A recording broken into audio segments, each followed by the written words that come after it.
Hi friends, ఎలా ఉన్నారు? అందరికీ నమస్కారం. వెల్కమ్ టు తెలుగైట్స్ అడ్డా. ఎమోషన్స్ అంటే భావోద్వేగాలు. ఇవి మనిషికి చాలా అవసరం. ఇవే మనల్ని ఏ సందర్భంలో ఎలా ఫీల్ అవ్వాలి, ఎటువంటి మార్గంలో నడవాలి మరియు ఎటువంటి నిర్ణయాలు తీసుకోవాలి అని తెలియజేస్తాయి. ఆనందం, విచారం, దుఃఖం, భయం, ప్రేమ, జాలి, అసహ్యం, ఇలా చెప్పుకుంటూ పోతే చాలా ఉన్నాయి. సైకాలజీ భాషలో ఎమోషన్స్ అనేవి చాలా కాంప్లెక్స్ టాపిక్. ఇవి మన ఆలోచనలను, బిహేవియర్ని మరియు నిర్ణయాలను కూడా ఇన్ఫ్లుయెన్స్ చేస్తాయి. ఈ ఎమోషన్స్ ని రెండు రకాలుగా విభజించవచ్చు. ఒకటి బేసిక్ ఎమోషన్స్, రెండు కాంప్లెక్స్ ఎమోషన్స్. ఈ బేసిక్ ఎమోషన్స్ వలన ఎవరికి ఏ ప్రాబ్లం ఉండదు. ఇవి సహజ సిద్ధంగా ఏర్పడేవి, అంటే ఆనందం, దుఃఖం, భయం, ఆశ్చర్యం మొదలైనవి. ఉదాహరణకి మనం ఏదైనా ఒక క్రూర జంతువును చూస్తే మనలో భయం పుడుతుంది. మన మెదడు అక్కడి నుంచి పరుగులు పెట్టమని మనకు చెప్తుంది. ఇది ఒక బేసిక్ ఎమోషన్. కాంప్లెక్స్ ఎమోషన్స్ అనేవి మన వ్యక్తిగత అనుభవాల వలన, మనం పెరిగిన వాతావరణం మరియు సమాజం వల్ల మనతో పాటు అభివృద్ధి చెందుతాయి. ఇవి రెండు లేదా ఎక్కువ బేసిక్ ఎమోషన్స్ అనేవి మిక్స్ అవ్వడం వల్ల ఇలా జరుగుతుంది.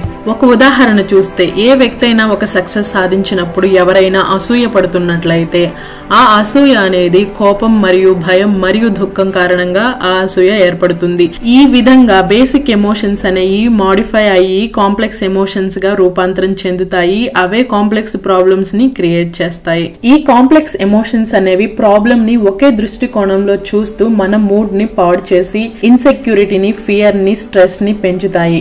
ఈ ఎమోషన్స్ యొక్క స్థాయిని మించకుండా వాటిని మన కంట్రోల్లో ఉంచుకోవడమే ఎమోషనల్ ఇంటెలిజెన్స్. ఈ ఎమోషనల్ ఇంటెలిజెన్స్ అనేది ఒక స్కిల్.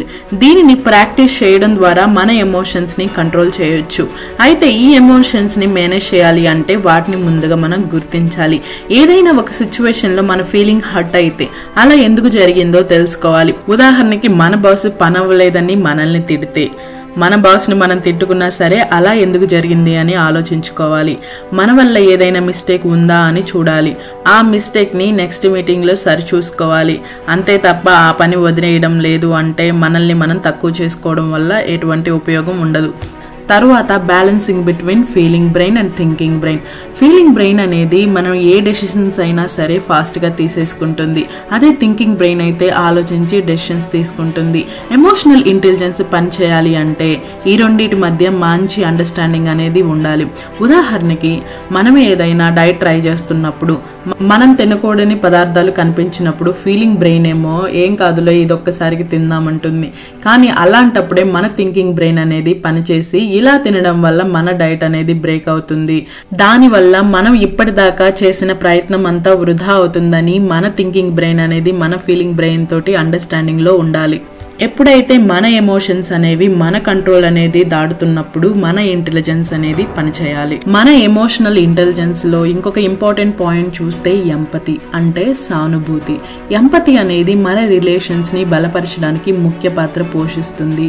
ఉదాహరణకి, మన స్నేహితుడు ఎప్పుడైనా బాధలో ఉన్నప్పుడు ఆ కష్టాన్ని మనం అర్థం చేసుకొని మన వంతు ప్రయత్నంగా అతడికి మానసిక ధైర్యం అనేది ఇవ్వాలి.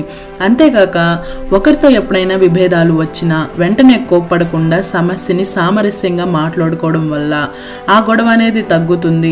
ఇది ఎప్పుడైతే నీకు ఎంపతి ఉంటుందో అప్పుడే జరుగుతుంది. ఈ ఎంపతి వలన పక్క వాళ్ళు అనుభవిస్తున్న ఎమోషన్స్ ని మనం ఫీల్ అవ్వగలం, మనం సానుకూలంగా స్పందించగలం. దానివల్ల మన రిలేషన్షిప్స్ ని మెరుగుపరుచుకోవచ్చు. మనం ఎమోషనల్ ఇంటెలిజెన్స్ ని మెరుగుపరుచుకోవడం వల్ల మన పర్సనల్ గ్రోత్ కి అనేక ఉపయోగాలు ఉన్నాయి. ఆత్మవిశ్వాసం అనేది పెరుగుతుంది. కోపంలో, బాధలో, ఆవేశంలో నిర్ణయాలు తీసుకోవడం అనేది తగ్గుతుంది. ఎదుటి వారి మాటల వెనుక ఉన్న ఆంతర్యాన్ని అర్థం చేసుకుంటాము. మనసు ప్రశాంతంగా ఉంచుకుంటాము. మనం ఎలాంటి ఎమోషన్స్ కి గురవుతున్నామో మనం అర్థం చేసుకుంటాము. మన ఆరోగ్యాన్ని ఓవరాల్ గా కాపాడుకుంటాం. ఫైనల్ గా చెప్పాలంటే, ఒక వ్యక్తి సంతోషంలో ఉన్నప్పుడు ఆనందంగా మరియు ఆకర్షణీయంగా ఉండొచ్చు, బాధలో ఉన్నప్పుడు దుఃఖంలో ఉండొచ్చు.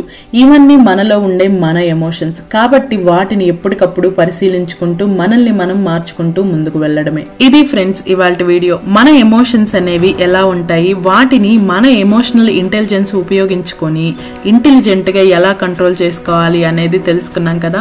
ఈ వీడియో కనుక మీకు నచ్చినట్లయితే తెలుగైట్స్ అడ్డాకి లైక్ చేయండి, సబ్స్క్రైబ్ చేయండి, మీ ఫ్రెండ్స్ తోటి ఈ వీడియోని షేర్ చేయండి.